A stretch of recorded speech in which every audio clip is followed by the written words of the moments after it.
What's up, everybody? So honestly, I just kind of want to address some things that are frustrating that have been going on in my world with the bowling industry and everything. It's been tough. Not for me, but I feel bad for some students. One specifically who has been torn back and forth on not really sure what to do type of thing. And I see it all the time. I see it where, a student, doesn't matter the age, could be a young guy, could be an older guy or gal or whoever. They come in for lessons, and they work on specific things, and they've got at least one key spot where they really got to improve. And in order to improve, you got to make a big change. You've got to, say their swing is just completely they got this huge loop. Now we've got to try and get you to over exaggerate in the opposite direction to get you to straighten it out.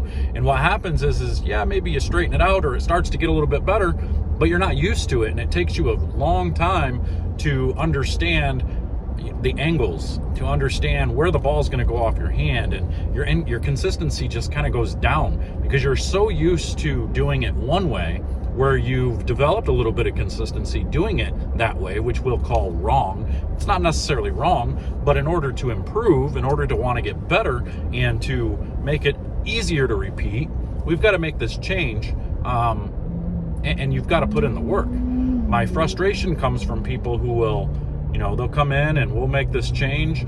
It'll look better.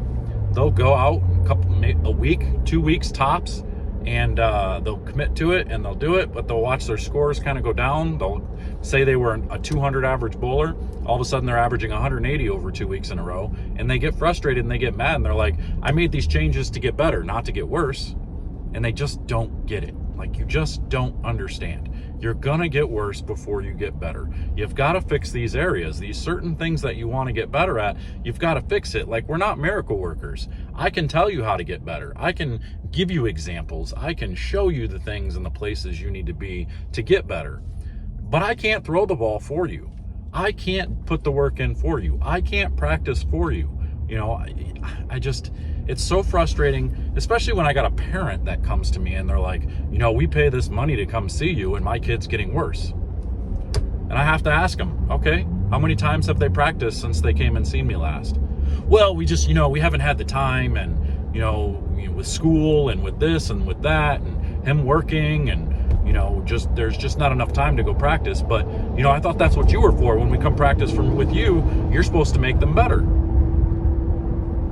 Right. So you want me to practice for them? You want me to put that time in for them somehow? I transfer my chi into your kid and make them better just magically? It just doesn't work that way. I'm sorry, folks, but it really just doesn't work that way. If you want to get better, you need to make a commitment.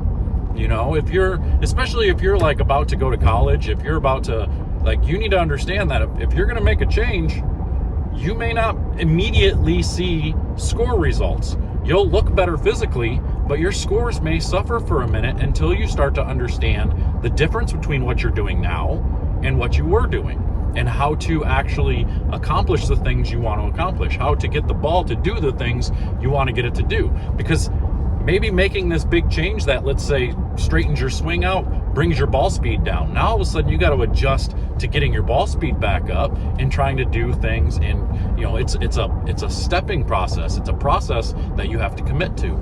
I keep saying commit because it's all about commitment. It's all about putting the work in. It's all about doing the things to get better. You know how long it took me to straighten out my swing?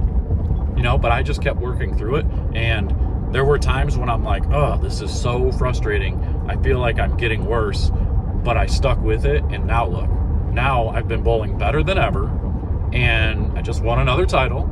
And my swing, you can't even see that loop in my swing anymore. Now it's straight up, it's straight down. I don't bump it out anymore. And all of a sudden I'm leading points, I'm leading money in our region. It's a process. This isn't to talk about me. This is to say I'm the example. Where I committed, I want you to commit too. I want you to actually take the time and go practice. I want you to actually take the time, make the changes, and do what you got to do to get better. Don't get mad at the coaches because you don't see overnight success. That's just not how it works. Sorry. that's my rant for the day. Just wanted to make sure I put that out there. So if you're one of these people who are struggling because you've made some changes, stick to it. Get second opinions, talk to other people, make sure that, you're doing the right things. If you want to change back, change back to what you were doing. But I'm telling you, you're putting a ceiling on your improvement. If you're not willing to change those certain things, you're putting a ceiling on how much better you can actually get by not changing. Okay? So go work. I'll talk to you guys later.